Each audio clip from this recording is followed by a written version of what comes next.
Welcome to the Special Drum Talk, and today we're going to talk about a Christmas gift I got yesterday. This is the day after Christmas. And I'm going to start by saying this. My daughter and my son-in-law, Aaron and Sandra, they know what Poppy loves, and Poppy loves drum stuff. And this year I gave them no clues of anything I wanted. I didn't hint about anything I wanted.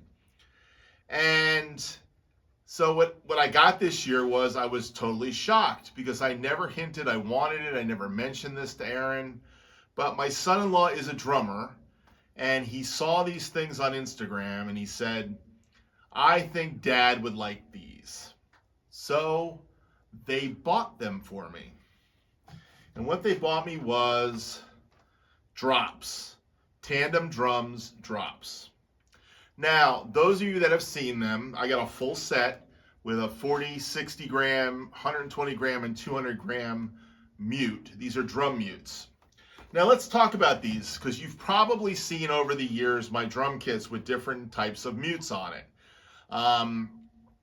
From moon gel to the cheap gels that come from Amazon to the Rogers felt mount external that I've used on my snare drums for years to the big fat snare drums, to making my own rings for snare drums, which is one of my favorite things to do. It's kind of old Steve Gaddish from the 80s. I used to do that out of old drum heads.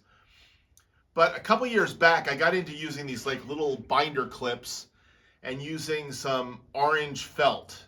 Matter of fact, I don't know if I have any of the orange felts around. I used the orange felt from that experiment.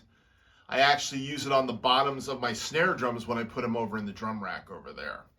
So the orange felt, I tried putting it on with a binder clip, and it gave it an interesting sound. And I got the idea of this from two people. Number one, I've seen Paul Lime do this before. Matter of fact, there's a famous drum video for Vic Firth where he's doing a session in Nashville, and he's got these, they look like actually felts from cymbal felts, and he's got tape on them, and they're hanging over the rim, and they kind of bounce up and down, and he says it kind of gates the sound. I was talking to my friend in Nashville, Chadwick Perry, who's done the same thing, and there's a trick to it. You got to put some weight in it. You got to put like a quarter under it in the felt so it drops with the tape. And that's how you make these things. And by the way, when I saw these, I thought of, that's what they're doing. They're putting some weight in the felt, and they've got this really cool little plastic thing to kind of hold them. But what they're doing is making those Paul Lime things. It's something they use in Nashville for years, apparently. And Paul Lime uses them all the time. So I thought to myself, let's look at these things. Let's see what they cost. Well, when I looked at what they cost, I was kind of like, took a big gulp, and I said, am I going to really spend the money on this? And I'm pretty cheap. You know, when it comes to things, I want a deal on something. So anyhow, my son-in-law bought these online, and when he bought them, they gave him an extra $200. So I've got the full set, smallest to largest, with an extra big one. So on Christmas morning, or Christmas afternoon, it was right around noontime, my son-in-law, my grandson Asher, came in the studio, and I did a quick unboxing video of me playing with the drum drops. I call them drum drops. They're just called drops. And I was sitting at my jazz kit, and then I sat down at this kit, and I hit them. And you can hear it with the iPhone. I'll let you get a little taste of that. Oh, wow, that's really dead.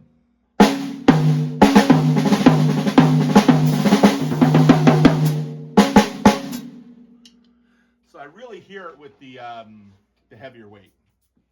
Heavier weight definitely pops through. So let's listen to the, here's the floor tom. I'm gonna go straight to the heavyweight on the floor tom. So.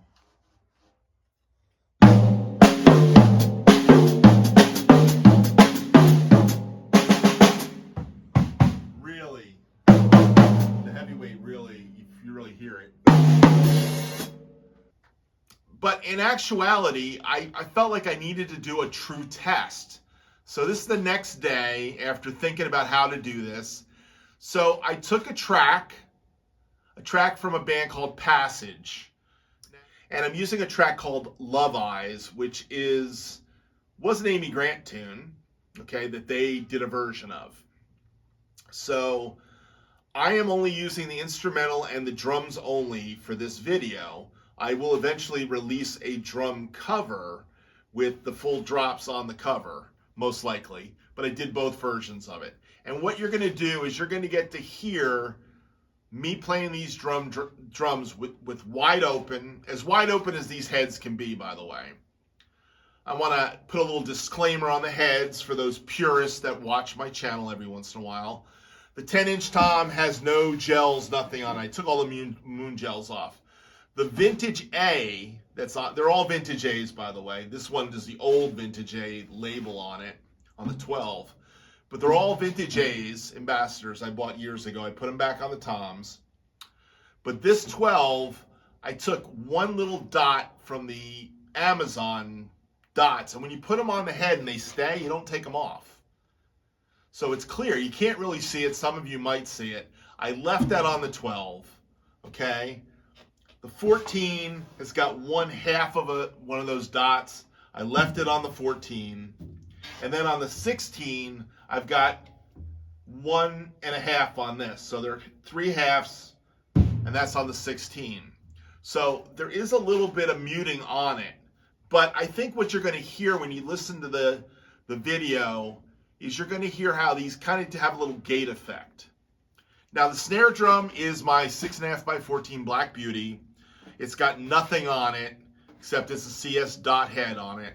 And I put the 200 weight, 200 gram weight drop on the snare drum. So what I'm using for this video is a 40 drop. Now, I was decisional about this too. One of the things you got to do is you got to make sure that the drop is actually on the head. And with the die-cast rims, they go up a little higher. So what I've had to do is back it from pushing it hard down on this. Because if I push too hard down, it's not even touching the drum. It's actually off the drum. So I have to kind of adjust it until it sits exactly so it's muting. So this is with the drop. And you can hear it a little bit, how it mutes. By the way, I think these are great on the smaller drums, the 40s. I don't really feel any difference on the snare drum with the 40. The 60s, I think the 60s might be the best for the toms, especially from 12 on for sure. So again, the 12 has got a 60 gram on it. The floor tom has got the 120, which I think is cool on a snare drum, by the way. It's got 120 grams of weight in it. And I think it's cool on a snare drum too. These are the most useful on big toms, is this one. And then, of course, the big floor tom has got the 200 on it. So, again, what I tried to do was put the dot to the right of the microphone. So the mic would pick up some of the gating effect, I thought. And I did it on all the toms. So the mics are set up with the mutes are off to the right of them. Anyhow, that's what you're going to hear. So I'm going to put some video up here. You're going to hear part with the song, part with the drums. I'm going to take the whole track and cut it up a little bit. What you will see is clearly marked on the track that this is drops. You'll either say drops on it or no drop. Drop, no drop. So give it a listen. Let me know what you think. I think they're really useful. I think they're pretty cool. I may buy a 3-pack of the 60s just for the concert tom kit so I can do the whole concert tom kit someday. But for right now, for this kit, I'm using them. I'm kind of digging them. And it's kind of funny. It's kind of that thing that Paul Lime did. It's the Paul Lime thing, except for somebody commercially made these drops.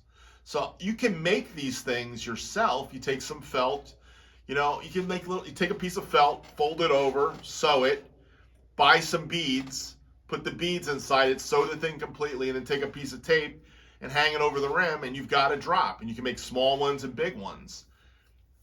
If you got somebody that's really into like sewing and taking felt and doing that, I think you could do it yourself for maybe not as much as these cost, but these are really nice, and they look like they may hold up. So maybe in a year I'll do another review on them and see if they held up. But truthfully, I think they're pretty cool, and I'm looking forward to giving it a try. So leave a comment in the comment section what you thought of it, what you thought about the difference. You're going to hear it in a different setting. You're going to hear it in music. You're going to hear it without music. So you decide. It's subtle. I will say this. This is a subtle muting system. Now, one other thing about the tracks. The tracks have no reverb on them. So if you think you're hearing reverb, what you're actually hearing is the microphones reverberating with the toms and the room. It's picking up some room kind of sound. So the overheads are on, the tom mics are on, snare and kick mic are on. I'm using my regular channels that I normally use. There are no drum gates, okay, on the drums. The snare drum does not have the exciter, the transient designer on it. Everything else is the same, mix bus and everything else. And there's no reverb. All right, now when I do the drum cover of the song with the vocal, because the vocal will be in it, there's no vocal in this. When I put the vocal in, what you will hear is the drum gates on it. The normal drum gates I use, the normal reverb I use, and you'll hear it kind of sit even better in the track. But I really wanted to make the drums as true as possible for this experiment.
What'd you think? Leave a comment.